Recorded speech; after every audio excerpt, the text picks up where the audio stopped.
We are taught from childhood that nothing is a lack of something. In the classical world, a vacuum is just an empty box, a stage where the actors have left and the lights have been turned off. But as an astrophysicist, I must tell you, your intuition is lying to you. In the modern landscape of physics, nothing is a physical object. It has properties, it has a density, and most importantly, it has energy. If you were to take a single cubic meter of deep intergalactic space and remove every atom of hydrogen, every stray photon of starlight, and every ghostly neutrino, you would find that the space itself remains. And that space is heavy, or at least it should be. This is the story of the most embarrassing discrepancy in the history of human inquiry. Welcome to the world of quantum field theory. Here, we don't think of particles as tiny billiard balls. Instead, we see the universe as a collection of fields, like invisible fluids, that permeate every inch of existence.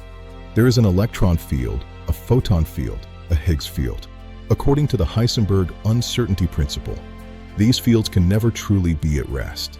They jitter, they vibrate, even in a perfect vacuum.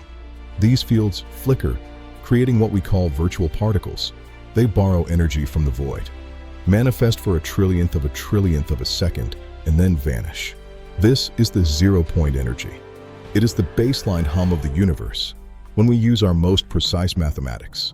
To calculate the energy density of these fluctuations, we reach a staggering conclusion. Empty space should be packed with energy. Now, we look at the other side of the coin, general relativity. Albert Einstein taught us that energy and mass are equivalent, but he also showed us that energy is the source of gravity. If you have energy, you have a gravitational pull.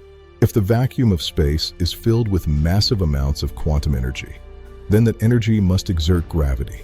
It should curve the universe. In 1917, Einstein added a term called the Cosmological Constant. It was a fudge factor to represent the energy density of the vacuum. But there is a problem, a catastrophic one. If the quantum flickering was as powerful as the math suggests, the gravity of empty space would be so immense that the universe would have blown itself apart or collapsed into a singularity microseconds after the Big Bang. The fact that you are sitting here, that stars are light years apart, is living proof that the vacuum isn't as energetic as we think. Let's talk about the gap. When we observe the actual expansion of the universe, measuring how nothing pushes galaxies away from each other, we find a value for the vacuum energy.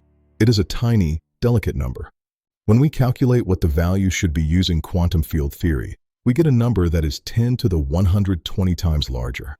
To understand how bad this prediction is, consider this. The difference isn't like being off by a few dollars on your taxes. It isn't even like being off by the size of the Milky Way. If the real energy was the size of a single atom, the predicted energy would be larger than the entire observable universe. This is the vacuum catastrophe. In the world of high-stakes physics, we consider a 1% error a problem.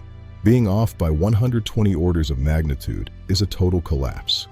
It suggests that at the most fundamental level, we are missing something massive. Why is the error so large? Perhaps the energy of these virtual particles cancels out. Maybe there is a theory called supersymmetry. But so far, our particle accelerators have found no evidence of these partner particles. Or perhaps gravity doesn't see the vacuum energy the way it sees a planet or a star. The terrifying reality is that our two best descriptions of reality are at war. Quantum mechanics is the king of the small. General relativity is the king of the large. The vacuum is where they meet. It is the intersection where our understanding of the universe breaks. We call this nothingness, dark energy today. It makes up 68% of the universe, and we don't know what it is. We only know that it is there, and that it is far, far weaker than it has any right to be. Solving this wouldn't just be a win for history books. It would reveal the true nature of space-time itself.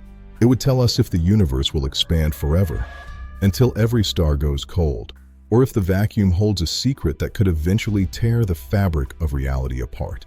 Until then, we live in the margin of the mistake. We exist because nothing isn't as heavy as we think it is. The next time you look up at the night sky, don't just see the stars.